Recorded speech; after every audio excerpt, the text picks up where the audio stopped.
2026 നിയമസഭാ തെരഞ്ഞെടുപ്പ് അടുത്തു വരുമ്പോൾ മലപ്പുറം ജില്ല വീണ്ടും സംസ്ഥാന രാഷ്ട്രീയത്തിലെ ഏറ്റവും നിർണായക ജില്ലയായി മാറുകയാണ്. ചരിത്രപരമായി തന്നെ UDFന്റെ പ്രത്യേകിച്ച് മുസ്ലിം ലീഗിന്റെ കോട്ടയായി നിലനിന്ന ജില്ലയിൽ ഇടയ്ക്ക് ചില മണ്ഡലങ്ങളിൽ LDF കയറിയെങ്കിലും കഴിഞ്ഞ കുറച്ചു വർഷങ്ങളിലെ തെരഞ്ഞെടുപ്പ് പ്രവണതകൾ പരിശോധിക്കുമ്പോൾ മലപ്പുറം വീണ്ടും ഉറച്ച ഒരു UDF ജില്ലയായി മാറുന്ന കാഴ്ചയാണ് ഇപ്പോൾ വ്യക്തമാവുന്നത്. 2021 നിയമസഭാ ഫലങ്ങൾ, 2024 ലോക്സഭാ തെരഞ്ഞെടുപ്പ് ഫലങ്ങൾ, അതിന് തൊട്ടു പിന്നാലെ നടന്ന തദ്ദേശ സ്വയംഭരണ തെരഞ്ഞെടുപ്പുകൾ, ഇതൊക്കെ ഒരു വ്യക്തമായ രാഷ്ട്രീയ ദിശയാണ് കാണിക്കുന്നത്. മലപ്പുറം നിയമസഭാ മണ്ഡലത്തിൽ 2021 P. ഉബൈദുള്ള 35,208 വോട്ടുകളുടെ വൻ ഭൂരിപക്ഷത്തിലാണ് വിജയിച്ചത്.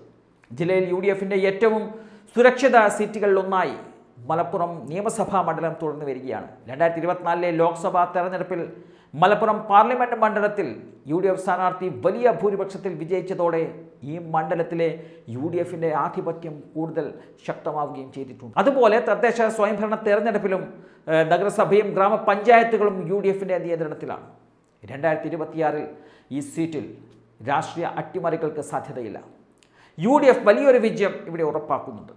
35,000 വോട്ടിന് മുകളിലുള്ള ഭൂരിപക്ഷത്തിൽ മണ്ഡലം നിലനിർത്തുവാൻ സാധിക്കുമെന്നതാണ് UDFന്റെ കണക്കുകൂട്ടൽ.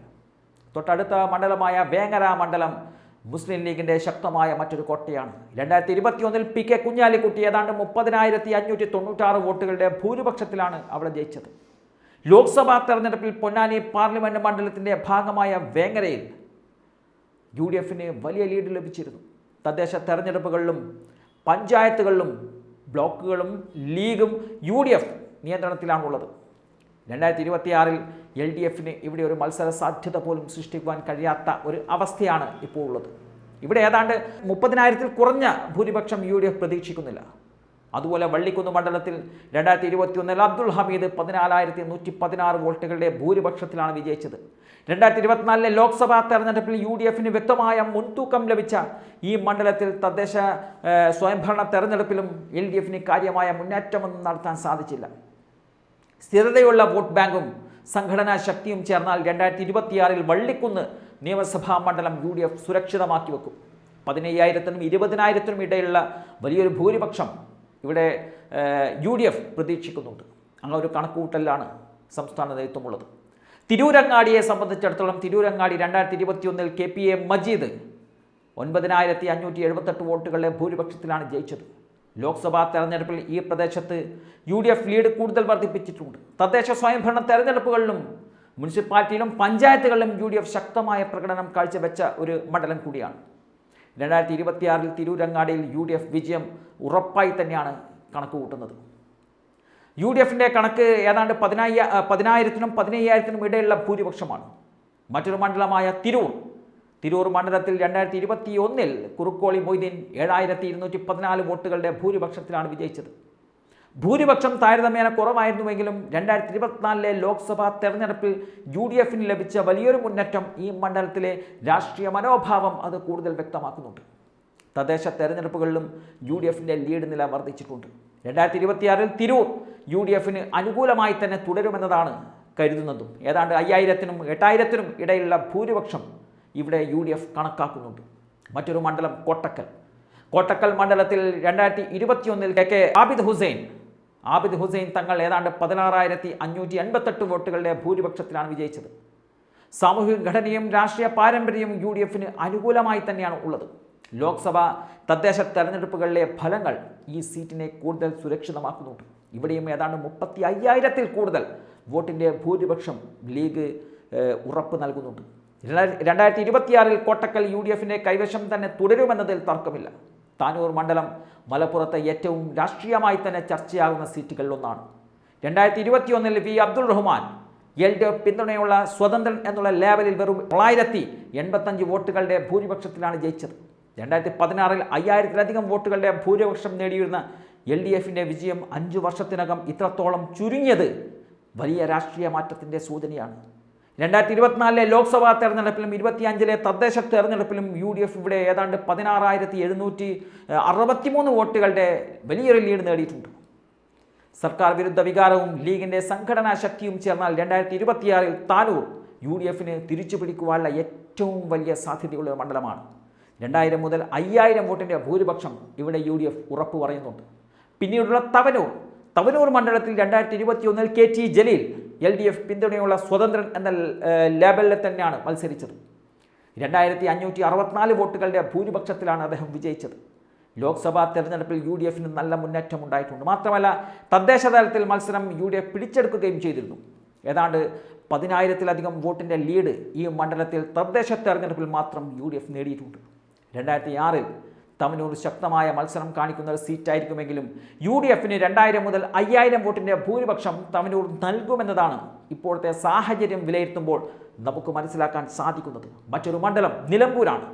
നിലമ്പൂർ മണ്ഡലത്തിൽ 2021-ൽ PV അൻവർ LDF ലേബലിൽ വിജയിച്ചുവെങ്കിലും തുടർന്ന് നടന്ന ഉപതെരഞ്ഞെടുപ്പിൽ UDF സ്ഥാനാർത്ഥിയായ ആര്യാടൻ ഷൗക്കത്ത് ഏതാണ്ട് 11,000-ലധികം വോട്ടുകളുടെ ഭൂരിപക്ഷത്തിൽ വലിയ വിജയം നേടിയ മണ്ഡലമാണ് നിലമ്പൂർ. ഇത് മണ്ഡലത്തിലെ രാഷ്ട്രീയ ദിശ മാറ്റത്തിൻ്റെ ഒരു ഏറ്റവും വലിയൊരു സൂചനയാണ്. ലോക്സഭാ തെരഞ്ഞെടുപ്പിലും കഴിഞ്ഞ തദ്ദേശ തെരഞ്ഞെടുപ്പിലും UDF ഇവിടെ ശക്തമായ മുന്നേറ്റം നടത്തിയിട്ടുണ്ട്. 2026-ൽ നിലമ്പൂർ UDFന് ഉറച്ച പ്രതീക്ഷ നൽകുന്നൊരു മണ്ഡലമാണ്. ഏതാണ്ട് 8,000 മുതൽ 13,000 വോട്ടിൻ്റെ ഭൂരിപക്ഷം ഈ മണ്ഡലത്തിൽ UDF പ്രതീക്ഷിക്കുന്നുണ്ട്. ഏറനാട് മണ്ഡലത്തിൽ 2021-ൽ UDFൻ്റെ ബഷീർ ഏതാണ്ട് 22,000-ലധികം വോട്ടുകളുടെ ഭൂരിപക്ഷത്തിലാണ് വിജയിച്ചത്. ലോക്സഭാ തെരഞ്ഞെടുപ്പിലും തദ്ദേശ തെരഞ്ഞെടുപ്പിലും ഈ മണ്ഡലം UDFന് ശക്തമായ പിന്തുണ നൽകുന്നുണ്ട്. 2026-ൽ ഏറനാട് UDFന് സുരക്ഷിത സീറ്റാണ്. 25,000-ലധികം വോട്ടിൻ്റെ ഭൂരിപക്ഷം പ്രതീക്ഷിക്കുന്ന മണ്ഡലം കൂടിയാണ് ഏറനാട്. കൊണ്ടോട്ടി നിയമസഭാ മണ്ഡലവും UDFൻ്റെ ശക്തി കേന്ദ്രമാണ്. TV ഇബ്രാഹിം കഴിഞ്ഞ തവണ വിജയിച്ചത് ഏതാണ്ട് 17,500-ലധികം വോട്ടുകൾക്കാണ്. ലോക്സഭയിലും അതുപോലെ തദ്ദേശ തെരഞ്ഞെടുപ്പിലും മികച്ച നേട്ടം ഈ മണ്ഡലത്തിൽ UDF നേടിയെടുത്തിട്ടുണ്ട്. ഇത്തവണയും വലിയ വിജയം ആവർത്തിക്കുമെന്നതാണ് ലീഗ് കണക്ക് കൂട്ടുന്നത്. ഏതാണ്ട് 20,000+ ഭൂരിപക്ഷമാണ് ഇവിടെ ലീഗ് ഉറപ്പ് പറയുന്നത്. അതുപോലെ മഞ്ചേരി നിയമസഭാ മണ്ഡലവും ലീഗ് ഉറപ്പാക്കുന്ന ഒരു മണ്ഡലം കൂടിയാണ്. ഇവിടെ കഴിഞ്ഞ തവണ UA ലത്തീഫ് വിജയിച്ചത് ഏതാണ്ട് 14,500 വോട്ടുകൾക്കാണ്. ലോക്സഭാ തെരഞ്ഞെടുപ്പിലും തദ്ദേശ തെരഞ്ഞെടുപ്പിലും മികച്ച പ്രകടനം ഈ മണ്ഡലത്തിലും UDF ആവർത്തിച്ചിട്ടുണ്ട്. ആ ഒരു പ്രകടനം ഉറപ്പായും നിയമസഭാ തെരഞ്ഞെടുപ്പിലും പ്രതിഫലിക്കുമെന്നുള്ള പ്രതീക്ഷയിലാണ് UDF ഉള്ളത്. 15,000 മുതൽ 18,000 വരെയുള്ള ഭൂരിപക്ഷം ഈ മണ്ഡലത്തിൽ UDF പ്രതീക്ഷിക്കുന്നുമുണ്ട്. മറ്റൊരു മണ്ഡലമായ മങ്കട നിയമസഭാ മണ്ഡലത്തിൽ അതിശക്തമായ പോരാട്ടമായിരിക്കും നടക്കുക എങ്കിലും UDF അവിടെയും വിജയം ഉറപ്പാക്കുന്നുണ്ട്. മഞ്ഞളാംകുഴി അലി അദ്ദേഹമാണ് ഇവിടെ UDF സ്ഥാനാർത്ഥിയായി മത്സരിച്ചത്. 6,000-ലധികം വോട്ടിൻ്റെ ഭൂരിപക്ഷം ഇവിടെ ഉണ്ട്. ലോക്സഭയിലും മികച്ച ഒരു ലീഡ് തന്നെ ഈ മണ്ഡലത്തിൽ UDF നേടിയെടുത്തിരുന്നു. തദ്ദേശ തെരഞ്ഞെടുപ്പിലും പിന്നോട്ട് പോയില്ല. അതുകൊണ്ട് തന്നെ ഏതാണ്ട് 4,000-നും 8,000-നും ഇടയിലുള്ള ഭൂരിപക്ഷം ഇവിടെ UDF നേതൃത്വം കണക്ക് കൂട്ടുന്നുണ്ട്. പെരിന്തൽമണ്ണ നിയമസഭാ മണ്ഡലം അവിടുത്തെ കണക്ക് നോക്കിയാൽ തന്നെ 2021-ലെ തെരഞ്ഞെടുപ്പിൽ ഫോട്ടോ ഫിനിഷിലേക്ക് പോയ ഒരു തെരഞ്ഞെടുപ്പായിരുന്നു അത്. ഏതാണ്ട് 38 വോട്ടിനായിരുന്നു UDFൻ്റെ സ്ഥാനാർത്ഥിയായ നജീബ് കാന്തപുരം പെരിന്തൽമണ്ണയിൽ വിജയിച്ചത്. എന്നിരുന്നാലും ഈ 5 വർഷത്തെ കാലയളവിൽ മണ്ഡലത്തിൽ വളരെ സജീവമായിരുന്നു നജീബ് കാന്തപുരം. അതുകൊണ്ട് തന്നെ വലിയൊരു ടെൻഷൻ നേതൃത്വത്തിനുള്ള. തദ്ദേശ തെരഞ്ഞെടുപ്പിലും പുറകോട്ട് പോയില്ല. 2,000 മുതൽ 6,000 വോട്ടിൻ്റെ ഭൂരിപക്ഷമാണ് പെരിന്തൽമണ്ണയിൽ UDF പ്രതീക്ഷിക്കുന്നത്. പൊന്നാനി മണ്ഡലത്തിൽ മാത്രമാണ് CPMൻ്റെ പാർട്ടി ചിഹ്നത്തിൽ സ്ഥാനാർത്ഥി മത്സരിച്ചു വിജയിച്ചത്. ഇവിടെ എതിർ സ്ഥാനാർത്ഥി കോൺഗ്രസ് ആയിരുന്നു. ഇവിടെ ഏതാണ്ട് 17,000-ഓളം വോട്ടിൻ്റെ വലിയൊരു ഭൂരിപക്ഷമായിരുന്നു ഇടതുമുന്നണി സ്ഥാനാർത്ഥിയായ നന്ദകുമാറിനുണ്ടായിരുന്നത്. എന്നാൽ തദ്ദേശ തെരഞ്ഞെടുപ്പിൽ UDF വലിയൊരു മുന്നേറ്റമാണ് നടത്തിയത്. 2,000 വോട്ടിൻ്റെ ലീഡ് നേടാൻ UDFന് തദ്ദേശ തെരഞ്ഞെടുപ്പിൽ സാധിച്ചിരുന്നു. ആ ഒരു പ്രതീക്ഷയിലാണ് UDF കേന്ദ്രങ്ങൾ. എന്നിരുന്നാലും ഏതാണ്ട് 2,000-നും 5,000-നും ഇടയിലുള്ള ഭൂരിപക്ഷത്തിൽ ഇവിടെ LDF മണ്ഡലം സുരക്ഷിതമാക്കുമെന്നതാണ് സൂചനകളുള്ളത്. മറ്റൊരു മണ്ഡലമായ വണ്ടൂർ നിയമസഭാ മണ്ഡലത്തിലും കോൺഗ്രസ് ആണ് അവിടെ മത്സരിക്കുന്നത്. കോൺഗ്രസിന് വേണ്ടി AP അനിൽകുമാറാണ് മത്സരിച്ചത്. 15,000-ഓളം വോട്ടിൻ്റെ ഭൂരിപക്ഷമാണ് ഇവിടെ അനിൽകുമാർ നേടിയെടുത്തത്. നിലവിലെ സാഹചര്യത്തിൽ 15,000-നും 20,000-നും ഇടയിലുള്ള ഒരു ഭൂരിപക്ഷത്തിൽ മണ്ഡലം UDF നിലനിർത്തും എന്ന് തന്നെയാണ് കരുതുന്നത്. ഈ മലപ്പുറം ജില്ലയിലെ മുഴുവൻ കണക്കുകളും രാഷ്ട്രീയ പ്രവണതകളും ഒന്നിച്ചു നോക്കുമ്പോൾ 2026-ലെ നിയമസഭാ തെരഞ്ഞെടുപ്പിൽ മലപ്പുറം ജില്ലയിൽ UDF 13 മുതൽ 15 സീറ്റുകൾ വരെ നേടുവാനുള്ള സാധ്യതയാണ് കാണുന്നത്. താനൂർ പോലുള്ള മണ്ഡലങ്ങളിൽ തിരിച്ചുപിടുത്തം സംഭവിച്ചാൽ ജില്ലയിൽ LDF 1 അല്ലെങ്കിൽ പരമാവധി 2 സീറ്റുകളിലേക്ക് ചുരുങ്ങുന്ന ഒരു സ്ഥിതിയും ഉണ്ടായിരിക്കാം. ലോക്സഭയും തദ്ദേശ തെരഞ്ഞെടുപ്പുകളും നൽകിയ ആ ഒരു ആത്മവിശ്വാസം അതുപോലെ സർക്കാർ വിരുദ്ധ വികാരം, മുസ്ലിം ലീഗിൻ്റെ സംഘടനാ ശക്തി, ഇതെല്ലാം 2026 മലപ്പുറം വീണ്ടും UDFിൻ്റെ ഉറച്ച കോട്ടയായി നിലനിൽക്കും എന്നതിലേക്കാണ് രാഷ്ട്രീയ കണക്കുകൂട്ടലുകൾ എത്തിപ്പെടുന്നത്.